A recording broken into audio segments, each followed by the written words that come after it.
ನನ್ನ ಹೆಸರು ಜಾನಕಿ. ನಾನು ಒಂದು ಬ್ಯಾಂಕಿನಲ್ಲಿ ಕೆಲಸ ಮಾಡುತ್ತಿದ್ದೆ. ನಾನು ನನ್ನ ಅಣ್ಣ ಮತ್ತೆ ಅತ್ತಿಗೆ ಅವರ ಮಕ್ಕಳನ್ನು ತುಂಬಾ ಪ್ರೀತಿಸುತ್ತಿದ್ದೆ. ಆದರೆ ಒಂದು ದಿನ ನನ್ನ ಅಣ್ಣ ಅತ್ತಿಗೆಯ ಬಳಿ ಗುಟ್ಟಾಗಿ ನನ್ನ ಬಗ್ಗೆ ಮಾತನಾಡುತ್ತಿದ್ದನ್ನು ನಾನು ಕೇಳಿಸಿಕೊಂಡಾಗ ಯಾರೋ ನನ್ನ ಹೃದಯವನ್ನು ಎಸೆಗಿದಂತಾಯಿತು. ಆಗ ಇವರ ಈ ಕೆಟ್ಟ ಆಸೆಗಾಗಿ ನನ್ನ ಜೀವನ ಹಾಳು ಮಾಡಿದ್ದಾರೆ ಎಂದು ತಿಳಿಯಿತು. ನನ್ನ ಅಣ್ಣನ ದೊಡ್ಡ ಮಗಳು ಅತ್ತೆ ಬರ್ತಾರೆ, ನನಗೆ ಸ್ವೀಟ್ ತರುತ್ತಾರೆ, ಕೇಳಿದ್ದೆಲ್ಲ ಕೊಡುತ್ತಾರೆ ಅಂತ ಹಾಡು ಹೇಳುತ್ತಿದ್ದಳು. ಮತ್ತೆ ನಾನು ಕೆಲಸಕ್ಕೆ ಹೊರಟು ನಿಂತಾಗ ಅವಳು ನನ್ನ ಬಳಿ ಬಂದು, ಅತ್ತೆ ಅತ್ತೆ, ನೀವು ಬರುವಾಗ ನನಗೆ ಹೊಸ ಚಪ್ಪಲ್ ತರಬೇಕು, ಮರೆಯಬೇಡಿ ಎಂದು ಹೇಳುತ್ತಿದ್ದಳು. ಆಗ ಚಿಕ್ಕಣ್ಣನ ಮಗಳು ಕೂಡ ನನ್ನ ಬಳಿ ಬಂದು, ಅತ್ತೆ, ನೀವು ನನಗೆ ಒಂದು ಹೊಸ ಬಟ್ಟೆ ಕೊಡಿಸಿ ಎಂದು ಹೀಗೆ ದಿನ ಏನಾದರೂ ಕೇಳುತ್ತಿದ್ದರು. ಹೀಗೆ ಪ್ರತಿ ವರ್ಷ ಬೇಸಿಗೆ ರಜೆ ಬಂದ ಕೂಡಲೇ ಅಣ್ಣಂದಿರ ಮಕ್ಕಳ ಬೇಡಿಕೆ ದಿನ ದಿನ ನನಗೆ ಇರುತ್ತಲೇ ಇತ್ತು. ನಾನು ತವರಿಗೆ ಹೋಗುತ್ತಿದ್ದಂತೆ ಅವರ ಬೇಡಿಕೆಗಳನ್ನೆಲ್ಲ ಪೂರೈಸುತ್ತಿದ್ದೆ. ಆದರೆ ಒಮ್ಮೆ ನಾನು ತವರಿಗೆ ಬಂದಾಗ ನನ್ನ ದೊಡ್ಡಣ್ಣ ಹಾಗೂ ಅತ್ತಿಗೆಯ ಮಾತುಗಳನ್ನು ಕೇಳಿ ನನ್ನ ಕಾಲ ಕೆಳಗಿನ ನೆಲ ಸಿಡಿದಂತಾಯಿತು. ನನ್ನ ಅತ್ತಿಗೆ ಹೇಳುತ್ತಿದ್ದಳು, ಅಪ್ಪ, ಹೇಗೋ ಬಹಳ ಕಷ್ಟಪಟ್ಟು ಅವರಿಬ್ಬರಿಗೆ ಡಿವೋರ್ಸ್ ಕೊಡಿಸಿದ್ದು ಆಯಿತು. ಒಂದು ವೇಳೆ ಅವರಿಬ್ಬರಿಗೆ ಡಿವೋರ್ಸ್ ಆಗದಿದ್ದರೆ ಜಾನಕಿ ನಮಗೆ ಇಷ್ಟೆಲ್ಲ ಕೊಡಕಾಗ್ತಿತ್ತಾ ಎಂದು ನನ್ನ ಅತ್ತಿಗೆ ಹೇಳ್ತಿದ್ದಾಗ ನನ್ನ ಅಣ್ಣ, ನೋಡ್ತಾ ಇರು, ಮಗಳ ಮದುವೆಗೆ ಕನಿಷ್ಠ 8ರಿಂದ 10 ಲಕ್ಷ ಅವಳಿಂದ ಹೇಗೆ ಇಸ್ಕೋತೀನಿ ಅಂತ ಹೇಳಿದ. ಅವಳಿಗೆ ನಾವೇನು ಕೊಡ್ತೀವಿ? ಪ್ರತಿ ವರ್ಷ ಒಂದು ಮಾಮೂಲಿ ಸೀರೆ ಕೊಡ್ತೀವಿ ಅಷ್ಟೇ. ಅವಳು ಅಷ್ಟಕ್ಕೆ ನಮಗೆ ತನ್ನ ಸರ್ವಸ್ವವನ್ನು ದಾನ ಮಾಡುತ್ತಾಳೆ ಎಂದು ದೊಡ್ಡ ಅತ್ತಿಗೆ ಹೇಳುತ್ತಿದ್ದಾಗ ನನಗೆ ಸಿಡಿಲು ಬಡಿದಂತಾಗಿತ್ತು. ನಿಜಕ್ಕೂ ಇಬ್ಬರು ಅಣ್ಣಂದಿರು ನನ್ನನ್ನು ಶೋಷಿಸುತ್ತಿದ್ದರು. ನನಗಾಗ 20 ವರ್ಷ. ನನ್ನ ಹಿಂದಿನ ಘಟನೆಗಳು ನೆನಪಾದವು. ನನ್ನ ಮದುವೆಗೆ ಹುಡುಗನನ್ನು ಮನೆಯಲ್ಲಿ ನೋಡುತ್ತಿದ್ದರು. ಇಬ್ಬರು ನಿರುದ್ಯೋಗಿ ಅಣ್ಣಂದಿರು ಮತ್ತು ಅವರ ಹೆಂಡತಿಯರ ಜಗಳ ಕಂಡು ಸಹಿಸಲಾರದೆ ಕೊರಗಿ ಕೊರಗಿ ನನ್ನ ತಂದೆ ತೀರಿಕೊಂಡರು. ನನ್ನ ಮದುವೆಗಾಗಿ ಇಟ್ಟಿದ್ದ ರೂಪಾಯಿಗಳನ್ನು ಅವರೆಲ್ಲರೂ ತಿಂದು ತೇಗಿದರು. ನನ್ನ ಮದುವೆಯನ್ನು ನನಗಿಂತ 2ರಷ್ಟು ವಯಸ್ಸಾಗಿದ್ದ ಮಹೇಶ ಅವರ ಜೊತೆ ಮಾಡಿದರು. ವರದಕ್ಷಿಣೆ ಅಂತ ಒಂದು ನಯಾ ಪೈಸ ಕೊಟ್ಟಿರಲಿಲ್ಲ. ವರದಕ್ಷಿಣೆ ಬಿಡಿ, ಒಂದೆರಡು ಸಾಧಾರಣ ಪಾತ್ರೆಗಳನ್ನು ಕೂಡ ನನಗೆ ಕೊಡಲಿಲ್ಲ. ಇದನ್ನೆಲ್ಲ ನೋಡಿದ ಅಮ್ಮನಿಗೆ ಸಹಿಸಲಾಗಲಿಲ್ಲ. ಕೊನೆಗೆ ಅಮ್ಮ, ತಮ್ಮ ಬಳಿ ಇರುವ ಸ್ವಲ್ಪ ಒಡವೆ ಹಾಗೂ ಜೀವನಕ್ಕೆ ಅಗತ್ಯವಾದ ವಸ್ತುಗಳನ್ನಾದರೂ ಕೊಡಿ, ಇಲ್ಲವಾದರೆ ಜನ ಏನೆಂದುಕೊಳ್ಳುತ್ತಾರೆ ಎಂದು ಹೇಳಿದರು. ಆಗ ಅಣ್ಣ, ನೀವು ಸುಮ್ಮನೆ ಇರಿ ಅಮ್ಮ, ನಾವು ನಮ್ಮ ಕೈಲಾದ ಮಟ್ಟಿಗೆ ಮದುವೆ ಮಾಡಬಹುದು ಅಷ್ಟೇ. ಮನೆಯಲ್ಲಿರುವ ಎಲ್ಲ ಒಡವೆ ವಸ್ತುಗಳನ್ನು ಅವಳಿಗೆ ಕೊಟ್ಟು ಬಿಟ್ಟರೆ ನನ್ನ ಹೆಣ್ಣು ಮಕ್ಕಳ ಗತಿ ಏನು ಎಂದು ನನ್ನ ದೊಡ್ಡಣ್ಣ ರೇಗಾಡಿದ.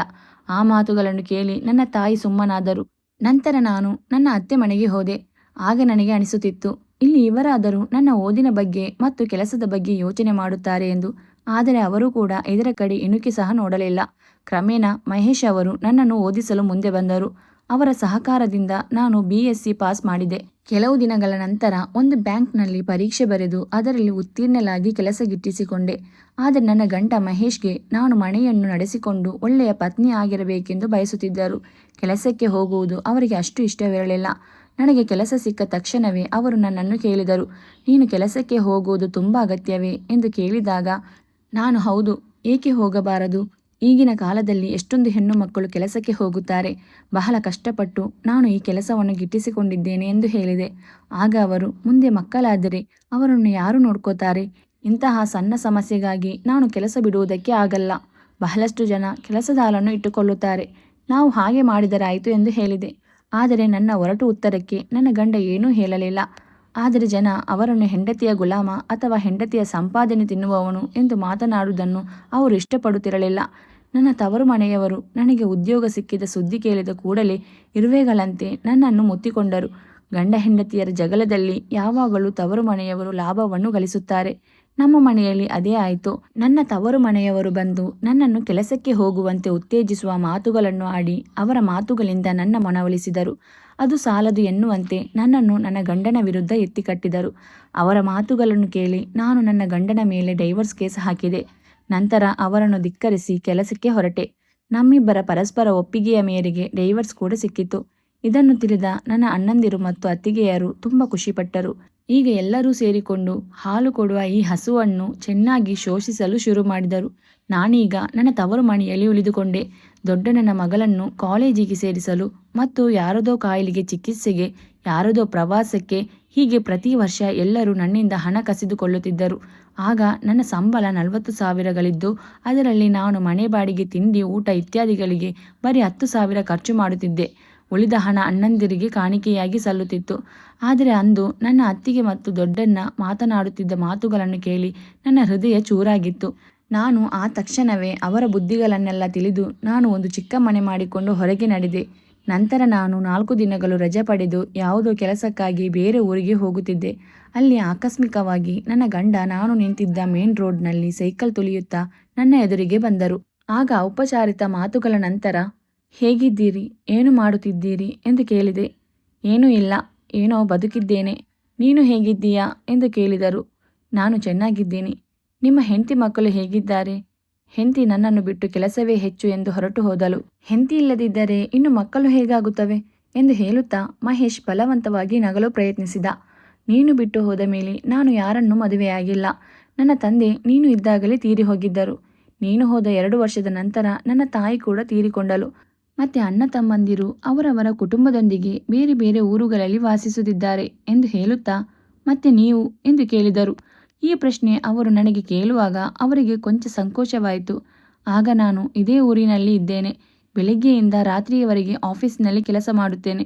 ಮತ್ತೆ ರಾತ್ರಿ ಮನೆಗೆ ಬಂದಾಗ ನನ್ನ ರೂಮಿನಲ್ಲಿ ನನ್ನ ಪಾಡಿಗೆ ಜೀವನ ನಡೆಸುತ್ತಿದ್ದೇನೆ. ನಾನು ನಿಮ್ಮತ್ರ ಒಂದು ಮಾತು ಕೇಳ್ತೀನಿ. ನನ್ನನ್ನು ನಿಮ್ಮ ಮನೆಗೆ ಕರೆದುಕೊಂಡು ಹೋಗಿ ಎಂದು ಹೇಳಿದೆ. ಅವರು ಅದಕ್ಕೆ ಒಪ್ಪಿಕೊಂಡು ನನ್ನನ್ನು ಅವರ ಮನೆಗೆ ಕರೆದುಕೊಂಡು ಹೋದರು. ಆ ಮನೆಯಲ್ಲಿ ಒಂದು ಹಳೆಯ ಮಂಚ, ಒಂದು ಚಿಕ್ಕ ಗ್ಯಾಸ್ ಸ್ಟವ್ ಮತ್ತು ಕೆಲವು ಜೀವನಕ್ಕೆ ಬೇಕಾದ ಅಗತ್ಯ ವಸ್ತುಗಳು ಇದ್ದವು. ನಾನು ಮಹೇಶನ್ನು ಮನೆಯಲ್ಲಿ ಕೂರಿಸಿ ಅಂಗಡಿಗೆ ಹೋಗಿ ತರಕಾರಿ ಹಾಗೂ ಕೆಲವು ವಸ್ತುಗಳನ್ನು ತಂದೆ. ನಂತರ ಅವರಿಗೆ ಅಡುಗೆ ಮಾಡಿ ಊಟ ಬಡಿಸಿದೆ. ನಾನು ಕೂಡ ಕುಳಿತು ಊಟ ಮಾಡಿದೆ. ರಾತ್ರಿ ಅವರ ಪಕ್ಕದಲ್ಲಿ ಮಲಗಿ ಅವರ ತಲೆ ಕೂದಲಿನಲ್ಲಿ ಬೆರಳಾಡಿಸುತ್ತಾ, ನೀವೇಕೆ ಇನ್ನೊಂದು ಮದುವೆಯಾಗಲಿಲ್ಲ ಎಂದು ಕೇಳಿದೆ. ಯಾಕೆ, ಒಂದು ಮದುವೆಯಾಗಿದ್ದು ಸಾಕಾಗಿಲ್ವಾ? ನನ್ನ ಮೊದಲನೇ ಹೆಂಡತಿನಿ ಜೊತೆಯಲ್ಲಿ ಇರದಿದ್ದಾಗ ಇನ್ನು 2ನೇ ಹೆಂಡತಿ ಬಗ್ಗೆ ನಾನು ಯೋಚಿಸುವುದೇ ಬೇಡ ಎಂದರು. ಅವರ ಈ ಉತ್ತರ ಕೇಳಿ ನನಗೆ ದುಃಖ ತಡೆಯಲಾಗಲಿಲ್ಲ. ನಾನು ಮಾಡಿದ ತಪ್ಪು ಎಂಥದ್ದು ಅಂತ ನನಗೆ ಈಗ ಅರಿವಾಗತೊಡಗಿತ್ತು. ನಾನು ಆ ರಾತ್ರಿ ಅಲ್ಲಿಯೇ ಉಳಿದೆ. ನಾನು ಅವರಿಗೆ ಮನಸ್ಸಿನಿಂದ ನನ್ನನ್ನು ಕ್ಷಮಿಸಿ ಎಂದು ಕೇಳಿಕೊಳ್ಳುತ್ತಿದ್ದೆ. ನಾವಿಬ್ಬರು ಆ ರಾತ್ರಿಯಲ್ಲಿ ಒಂದಾದೆವು. ಇಬ್ಬರ ಕಣ್ಣೀರು ದ್ವೇಷದ ತಡೆಗೋಡೆಯನ್ನು ಒಡೆದು ಹಾಕಿತ್ತು. ಮರುದಿನ ಹೊರಡುವಾಗ ನಾನು ಹೇಳಿದೆ, ನೀವು ನನ್ನ ಜೊತೆ ಬಂದು ಅಲ್ಲೇ ಇರಿ ಎಂದು ತುಂಬ ಉತ್ಸಾಹದಿಂದ ಹೇಳಿದೆ. ಆದರೆ ಮಹೇಶ್ ಒಪ್ಪಲಿಲ್ಲ. ಅದು ಸರಿ ಹೋಗಲ್ಲ. ನಾವಿಬ್ಬರು ಈಗ ಡೈವರ್ಸ್ ಪಡೆದುಕೊಂಡಿದ್ದೇವೆ. ಇಂತಹ ಸ್ಥಿತಿಯಲ್ಲಿ ನಾನು ನಿನ್ನೊಂದಿಗೆ ಇರೋದು ಸರಿ ಕಾಣುವುದಿಲ್ಲ. ಸರಿ ಆಯಿತು, ನಾನು ಇದೇ ಊರಿನಲ್ಲಿ ಪಾರ್ಕ್ ಬಳಿ ಇದ್ದೀನಿ. ನೀವು ತಿಂಗಳಿಗೆ 2-3 ಬಾರಿಯಾದರೂ ಅಲ್ಲಿಗೆ ಬರಬಹುದಲ್ವಾ? ನಾನು ನಿಮಗೆ ಡೈವರ್ಸ್ ಕೊಟ್ಟ ಮೇಲೆ ನನ್ನ ತವರು ಮನೆಯಲ್ಲಿ ಒಂದು 3-4 ವರ್ಷಗಳ ಮಟ್ಟಿಗೆ ಇದ್ದೆ. ನಂತರ ನಾನು ಸಪರೇಟಾಗಿ ಒಂದು ರೂಮನ್ನು ಮಾಡಿಕೊಂಡು ಅಲ್ಲಿ ಇದ್ದೇನೆ. ನೀವು ಅಲ್ಲಿಗೆ ಬರಬಹುದಲ್ಲವೇ ಎಂದು ಕೇಳಿದೆ. ನಂತರ ಅವರು ನನ್ನನ್ನು ಕರೆದುಕೊಂಡು ಹೋಗಿ ಬಸ್ ಹತ್ತಿಸಿ ನನ್ನ ಕೈಗೆ ಸ್ವಲ್ಪ ದುಡ್ಡನ್ನು ಕೊಟ್ಟರು. ಪ್ರೀತಿಯ ಹಸಿವಿನಿಂದ ಕೂಡಿದ್ದ ನಾನು ಅದನ್ನು ಕಂಡು ಮರುಗಿದೆ. ನಂತರ ಅವರು ಬರಲು ಒಪ್ಪಿಕೊಂಡರು. ಆದರೆ ಈ ಕಡೆ ತನ್ನ ಸ್ವಂತ ಅಣ್ಣ ಅತ್ತಿಗೆಯರ ಮಾತು ನನ್ನ ದಿಕ್ಕನೆ ಕಂಗಡಿಸಿತ್ತು. ಸತ್ಯ ಎಂದು ಕಹಿಯಾಗಿರುತ್ತದೆ, ಅದನ್ನು ತಡೆದುಕೊಳ್ಳುವುದು ಕಷ್ಟ. ನಾನು ಅದೇ ಯೋಚನೆಯಲ್ಲಿ ಮುಳುಗಿದ್ದೆ. ಅಷ್ಟರಲ್ಲಿ ಮೊಬೈಲ್ಗೆ ಒಂದು ಕಾಲ್ ಬಂತು. ಅದು ನನ್ನ ಅಣ್ಣನ ಕರೆಯಾಗಿತ್ತು. ಅವರು ಹೇಳಿದರು, ಜಾನಕಿ, ಈ ಬಾರಿ ನೀನು ರಜೆಗೆ ಊರಿಗೆ ಬರುವುದಿಲ್ಲವೇ? ಆಗ ನಾನು, ಇಲ್ಲ ಅಣ್ಣ, ಈ ವರ್ಷ ಬರೋಕ್ಕಾಗ್ತಿಲ್ಲ ಎಂದು ವಿನಯದಿಂದಲೇ ಹೇಳಿದೆ. ಮತ್ತೆ ನನ್ನ ಅಣ್ಣ, ಯಾಕೆ, ಏನಾಯಿತು ಎಂದು ಕೇಳಿದ. ಆಗ ನಾನು, ಏನಿಲ್ಲ ಅಣ್ಣ, ಸ್ವಲ್ಪ ನನಗೆ ಅರ್ಜೆಂಟ್ ಕೆಲಸ ಇದೆ ಎಂದು ಹೇಳಿ ಫೋನ್ ಕಟ್ ಮಾಡಿದೆ. ನಂತರ ನಾನು ಹಲವಾರು ತಿಂಗಳು ತವರು ಮನೆಗೆ ಹೋಗಲೇ ಇಲ್ಲ. ಆದರೆ ಪ್ರತಿ ತಿಂಗಳು ಮಹೇಶ್ ಮನೆಗೆ ಹೋಗಿ ಬರುತ್ತಿದ್ದೆ. ಬಹಳ ಪ್ರೀತಿಯಿಂದ ಮನೆಗೆ ನನ್ನನ್ನು ಅವರು ಕರೆದೊಯ್ಯುತ್ತಿದ್ದರು. ನನ್ನನ್ನು ಚೆನ್ನಾಗಿ ನೋಡಿಕೊಳ್ಳುವುದರ ಜೊತೆಗೆ ನನ್ನನ್ನು ಎಲ್ಲ ರೀತಿಯಿಂದಲೂ ಕೇರ್ ತೆಗೆದುಕೊಳ್ಳುತ್ತಿದ್ದರು ಮತ್ತು ಸಂಪೂರ್ಣ ಸುಖ ನೀಡುತ್ತಿದ್ದರು. ಅವರೊಂದಿಗೆ ರಾತ್ರಿ ಕಳೆಯಲು ನನಗೆ ಮಿತಿ ಇಲ್ಲದಷ್ಟು ಸಂತೋಷ ಸಿಗುತ್ತಿತ್ತು. ನಾನು ಈ ಪ್ರೀತಿಗೆ ತುಂಬ ಹತ್ತಿರವಾಗಿ ಬಿಟ್ಟಿದ್ದೆ. ನಾನು ಮಹೇಶ್ ಮನೆಯಿಂದ ಯಾವಾಗ ಹೊರಟರೂ ಅವರು ನನಗೆ ಸ್ವಲ್ಪ ದುಡ್ಡನ್ನು ಅಥವಾ ನನಗೆ ಸೀರೆ, ಮಲ್ಲಿಗೆ ಹೂವು ತಂದು ಕೊಡುತ್ತಿದ್ದರು. ನಂತರ ಪ್ರೀತಿಯಿಂದ ಅವರೇ ಬಸ್ ಸ್ಟ್ಯಾಂಡ್ವರೆಗೂ ಬಂದು ಬಸ್ ಹತ್ತಿಸುತ್ತಿದ್ದರು. ಎಲ್ಲಕ್ಕಿಂತ ದೊಡ್ಡ ವಿಷಯವೇನೆಂದರೆ, ಮಹೇಶ್ ಇಲ್ಲಿಯವರೆಗೆ ನೀನು ಯಾವ ಪೋಸ್ಟ್ನಲ್ಲಿ ಇದ್ದೀಯಾ, ನಿನಗೆ ಎಷ್ಟು ಸಂಬಳ ಬರುತ್ತೆ ಎಂದು ನನ್ನನ್ನು ಕೇಳಿರಲಿಲ್ಲ. ನಾನು ಅವರಲ್ಲಿ ಕೇಳಿದೆ, ನಿಮಗೆ ನನ್ನ ಬಗ್ಗೆ ಆಗಲಿ ನನ್ನ ಕೆಲಸದ ಬಗ್ಗೆ ಆಗಲಿ ತಿಳಿದುಕೊಳ್ಳಲು ಆಸಕ್ತಿ ಇಲ್ಲವೇ ಎಂದು. ಆಗ ಅವರು, ನೀನು ಬ್ಯಾಂಕಿನಲ್ಲಿ ಇದ್ದೀಯಾ ಅಂತ ಗೊತ್ತು ಎಂದು ಸಹಜವಾಗಿ ಹೇಳಿದರು. ಇನ್ನು ಅದಕ್ಕೂ ದೊಡ್ಡ ವಿಷಯವೇನೆಂದರೆ, ಅವರು ಅವರಿಗಾಗಿ ನನ್ನಿಂದ ಒಂದು ನಯಾ ಪೈಸೆಯನ್ನು ಖರ್ಚು ಮಾಡಿಸುತ್ತಿರಲಿಲ್ಲ. ಹೀಗಾಗಿ ನಾನು ಅವರತ್ತ ಸ್ವಾಭಾವಿಕವಾಗಿ ಬಾಗುತ್ತಾ ಹೋದೆ. ನಾನು ಬಹಳ ದಿನಗಳಿಂದ ತವರು ಮನೆಗೆ ಹೋಗದಿದ್ದುದರಿಂದ ಒಂದು ದಿನ ಇದ್ದಕ್ಕಿದ್ದಂತೆ ನನ್ನ ತಾಯಿ ಮತ್ತು 2 ಅಣ್ಣಂದಿರು, ಅತ್ತಿಗೆಯರು ಮನೆಗೆ ಬಂದರು. 2ನೇ ಅಣ್ಣ ನನ್ನ ಬಳಿ ಕೇಳಿದ, ನನ್ನ ಮಗನಿಗೆ ಮೆಡಿಕಲ್ಗೆ ಅಡ್ಮಿಷನ್ ಮಾಡಲು ಸ್ವಲ್ಪ ದುಡ್ಡು ಬೇಕಾಗಿತ್ತು ಎಂದು ಹೇಳಿದ. ನಾನು ಆಗ, ಸ್ವಲ್ಪ ದುಡ್ಡು ಅಂದರೆ ಎಷ್ಟು ಅಣ್ಣ ಎಂದು ಕೇಳಿದೆ. ಆಗ ಅವನು 2-3 ಲಕ್ಷ ಎಂದು ಹೇಳಿದ. ಅದಾದ ನಂತರ ದೊಡ್ಡಣ್ಣ ಮಗಳ ಮದುವೆಗೆ ಎಂದು 4 ಲಕ್ಷ ಕೇಳಿದ. ಇನ್ನು ನನ್ನ ಮೊದಲನೆಯ ಅತ್ತಿಗೆ ನನಗೆ ಗರ್ಭಕೋಶದ ಆಪರೇಷನ್ಗಾಗಿ 1,00,000 ಬೇಕಿತ್ತು ಎಂದು ಹೇಳಿದರು. ಅವರೆಲ್ಲರ ಬೇಡಿಕೆ ಕೇಳಿ ನಾನು ಸಿಡಿದಿದ್ದೆ. ನಿಮಗೆ ದುಡ್ಡು ಬೇಕಾದರೆ ನೀವು ವ್ಯವಸ್ಥೆ ಮಾಡಿಕೊಳ್ಳೋಕೆ ಆಗಲ್ವಾ? ಪದೇ ಪದೇ ಇದರ ವಿಷಯವಾಗಿ ಮಾತ್ರ ನೀವು ನನ್ನ ಮನೆಗೆ ಬರುತ್ತೀರಾ? ನನ್ನನ್ನು ನೀವು ಮದುವೆ ಮಾಡಿಕೊಡುವಾಗ ನೀವೆಲ್ಲರೂ ನನಗೆ ಏನು ಕೊಟ್ರಿ ಎಂದು ಪ್ರಶ್ನೆ ಮಾಡಿದೆ. ಆಗ ಅವರಿಬ್ಬರು ತಬ್ಬಿಬ್ಬರಾದರು. ಎರಡನೇ ಅಣ್ಣ ಸ್ವಲ್ಪವೂ ನಾಚಿಕೆ ಸಂಕೋಚವಿಲ್ಲದೆ, ಆ ಸಮಯದಲ್ಲಿ ನಿನಗೆ ದುಡ್ಡು ಕೊಡೋದಕ್ಕೆ ನಮ್ಮ ಬಳಿ ಏನೂ ಇರಲಿಲ್ಲ, ಅದಕ್ಕೆ ಕೊಡಲಿಲ್ಲ. ಆದರೆ ನಿನ್ನ ಬಳಿಗೆ ಬೇಕಾದಷ್ಟಿದೆ, ಅದಕ್ಕೆ ಕೇಳಿ ತಗೋತಿದ್ದೇವೆ ಎಂದು ಹೇಳಿದ. ನಾನು ಅದಕ್ಕೆ ಈಗ ಅದೆಲ್ಲ ಆಗಲ್ಲ, ಮೊದಲು ನಾನು ಕೊಟ್ಟಿರುವ ಹಳೆಯ ಲೆಕ್ಕ ಚುಕ್ತಾ ಮಾಡಿ. ನಾನು ನಿಮಗೆ ಕೊಟ್ಟಿರುವ ಹಣದ ಎಲ್ಲ ಲೆಕ್ಕ ನನ್ನ ಬಳಿ ಇದೆ ಎಂದು ಮಾತನಾಡುತ್ತಿರುವಾಗ ಮಹೇಶ್ ಕಡೆಯಿಂದ ನನಗೆ ಒಂದು ಫೋನ್ ಬಂತು. ಅವರು ಕ್ಷೀಣ ಧ್ವನಿಯಲ್ಲಿ ಮಾತನಾಡುತ್ತಿದ್ದರು.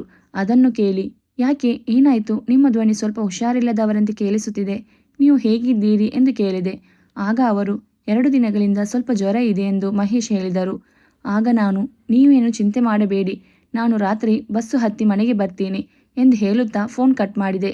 ನಂತರ ನಾನು ಅಲ್ಲಿಂದ ಹೊರಡಲು ನನ್ನ ವಸ್ತುಗಳನ್ನೆಲ್ಲ ಪ್ಯಾಕ್ ಮಾಡಿಕೊಳ್ಳುತ್ತಿದ್ದೆ. ಇದ್ದಕ್ಕಿದ್ದಂತೆ ಏನಾಯಿತು?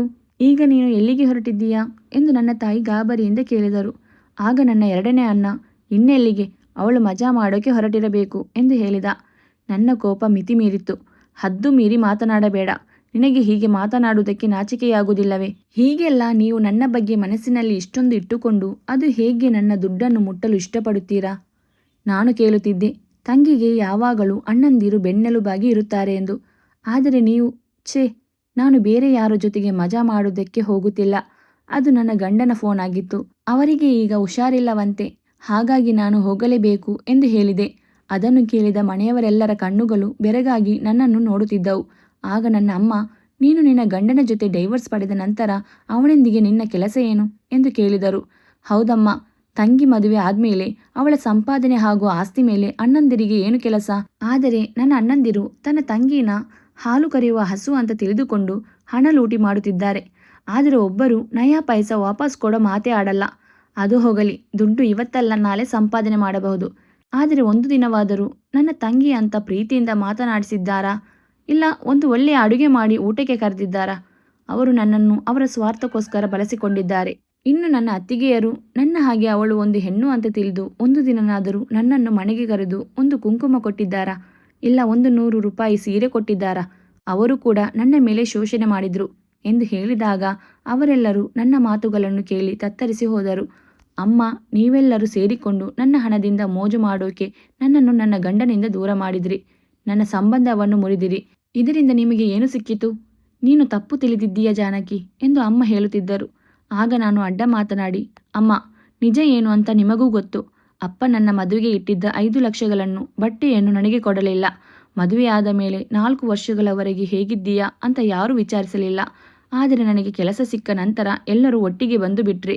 ನೀವು ಕೂಡ ಅಮ್ಮನಾಗಿ ಅವರಿಗೆ ಸಪೋರ್ಟ್ ಮಾಡ್ತಾ ಹೋದ್ರಿ. ಮಗಳ ಸಂಸಾರ ಹಾಳಾಗುತ್ತಿದೆ ಎನ್ನುವುದನ್ನು ನೀವು ಯೋಚನೆ ಮಾಡಲಿಲ್ಲ. ಎಲ್ಲ ತಾಯಂದಿರು ಮಗಳು ಸುಖವಾಗಿರಬೇಕು ಗಂಡನ ಮನೆಯಲ್ಲಿ ಎಂದು ಏನೆಲ್ಲ ಪ್ರಯತ್ನ ಮಾಡುತ್ತಾರೆ. ಆದರೆ ನೀವು ನನ್ನ ಅಣ್ಣಂದಿರು ಮತ್ತು ಅತ್ತಿಗೆಯರು ಹಾಕಿದ ತಾಳಕ್ಕೆ ಕುಣಿಯುತ್ತಾ ತನ್ನ ಮಗಳ ಸಂಸಾರವನ್ನು ಅವರ ಜೊತೆ ಸೇರಿಕೊಂಡು ಹಾಳು ಮಾಡಿದ್ದೀರಿ. ಆದರೆ ನನ್ನ ಗಂಡ ನನ್ನನ್ನು ಓದಿಸಿ ಕೆಲಸಕ್ಕೆ ಸೇರುವ ಹಾಗೆ ಮಾಡಿದ. ನಾನು ಅವನಿಗೆ ಬೆಲೆ ಕೊಡದೆ ನಿಮ್ಮ ಮಾತುಗಳನ್ನು ಕೇಳಿ ನಿಮ್ಮ ಹಿಂದೆ ಹೊರಟು ಬಂದೆ. ಈಗಲೂ ನನ್ನ ಗಂಡ ನನ್ನ ದುಡ್ಡಿಗೆ ಆಸೆ ಪಟ್ಟವನಲ್ಲ. ನಾನು ಅವರನ್ನು ಬಿಟ್ಟು ಬಂದ ಮೇಲೆ ಒಂದು ಮದುವೆಯನ್ನು ಕೂಡ ಮಾಡಿಕೊಂಡಿಲ್ಲ. ಅವರಿಗೆ ನನಗಿಂತ ಸ್ವಲ್ಪ ಹೆಚ್ಚಾಗಿ ವಯಸ್ಸಾಗಿರಬಹುದು, ಆದರೆ ಅವರ ಮನಸ್ಸು ತುಂಬ ಒಳ್ಳೆಯದು. ನಿಮ್ಮಂಥ ಮೃಗಗಳ ಮಧ್ಯೆ ಬದುಕುವುದಕ್ಕಿಂತ ನನ್ನ ಗಂಡನ ಬಳಿ ಹೋಗಿ ಮತ್ತೆ ಅವರ ಕೈಯಿಂದ ತಾಳಿ ಕಟ್ಟಿಸಿಕೊಂಡು ಕಾನೂನಿನ ಪ್ರಕಾರವೇ ಮದುವೆಯಾಗಿ ಅವರಿಗೆ ಅವರ ಜೀವನದಲ್ಲಿ ಬಾಲಸಂಗಾತಿಯಾಗಿ ಬದುಕುವುದೇ ಈಗ ನನ್ನ ಮುಂದೆ ಇರುವ ಗುರಿ. ಈ ಕಹಿ ಸತ್ಯ ಕಾದ ಸೀಸದಂತೆ ಅವರ ಕಿವಿಗಳಲ್ಲಿ ಬೀಳುತ್ತಿತ್ತು. ನೀವಿನ್ನು ಇಲ್ಲಿಂದ ಹೊರಡಬಹುದು. ನಾನು ರಾತ್ರಿ ಬಸ್ಸಿನಲ್ಲಿ ಅವರ ಬಳಿ ಹೋಗಬೇಕು. ನನ್ನ ಪೂರ್ತಿ ಹಣವನ್ನು ಕೂಡಿಸಿ ವಾಪಸ್ ಕೊಡುವ ವೇಳೆ ನನ್ನ ಬಳಿ ಬನ್ನಿ ಎಂದು ಹೇಳಿ ನಾನು ಮನೆಯಿಂದ ಹೊರಡುತ್ತಿದ್ದಾಗ ಅವರು ಕೈ ಹಿಸಿಕಿಕೊಂಡು ಪಶ್ಚಾತ್ತಾಪ ಪಡುತ್ತಿದ್ದರು. ನಮ್ಮ ಮನೆಯ ಖಜಾನೆ ಜಾರಿ ಹೋಗುತ್ತಿದೆ ಎಂದು. ಆದರೆ ನಾನು ಅದು ಯಾವುದನ್ನು ಲೆಕ್ಕಿಸದೆ ಸೀದಾ ಬಸ್ ಹತ್ತಿ ನನ್ನ ಗಂಡನ ಮನೆ ತಲುಪಿದೆ. ಅವರು ಅಲ್ಲಿ ನನಗಾಗಿ ಕಾಯುತ್ತಿದ್ದರು. ಸ್ನೇಹಿತರೆ, ಈ ಕಥೆ ನಿಮಗೆ ಇಷ್ಟವಾಗಿದ್ದಲ್ಲಿ ನಮ್ಮ ಹೃದಯದ ಮಾತು ಕನ್ನಡ ಕಥೆಗಳು ಚಾನಲನ್ನು ಸಬ್ಸ್ಕ್ರೈಬ್ ಮಾಡಲು ಮರೆಯಬೇಡಿ. ಧನ್ಯವಾದಗಳು.